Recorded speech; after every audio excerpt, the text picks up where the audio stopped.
নমস্কার বন্ধুরা, আজ তৃতীয়ার শুভেচ্ছা এবং শারদীয়ার শুভেচ্ছা। আজ বানাবো ইলিশ মাছের তেল ঝাল। এটা দারুণ খেতে হয়, দারুণ সুস্বাদু খাবার একটা টেস্টের রেসিপি। আচ্ছা, আমার লাগছে মাছের মধ্যে আমি নুন হলুদ মাখিয়ে রাখলাম। মাছটা নুন হলুদ মাখানোর পর আমার লাগছে সাদা সর্ষে, কালো সর্ষে, আর তার সঙ্গে নারকেল কড়াটা 2-3 চামচ দিতে পারেন, একটু বেশি দিলেও কিছু অসুবিধে নেই। আর মাছ ভাজতে দিয়ে দিয়েছি, মাছগুলোতে ডিম ছিল। যাই হোক, মাছগুলো ভেজে নেব, একে একে সব মাছগুলো ভেজে নেব। তারপরে কড়াইতে দিয়ে দেবো তেল। কড়াইতে তেল দিয়ে দিলাম কালো জিরে ফোড়ন, আর দেবো 4টে কাঁচা লঙ্কা। একটু চিড়ে দেবেন, নাহলে কাঁচা লঙ্কা ভীষণ ফাটে, তাও আমি চাপা দিয়ে দিই।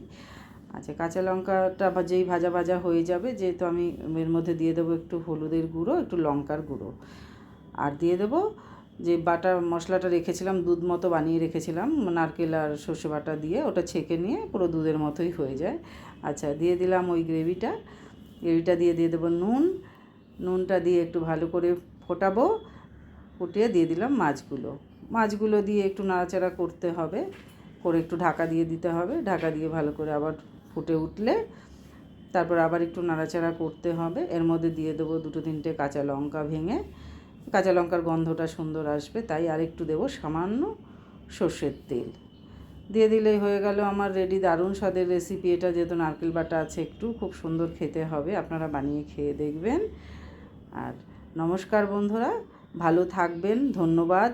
পুজো ভালো করে কাটাবেন, সুস্থ থাকবেন, বাচ্চাদেরকে সাবধানে রাখবেন, আপনারাও সাবধানে থাকবেন।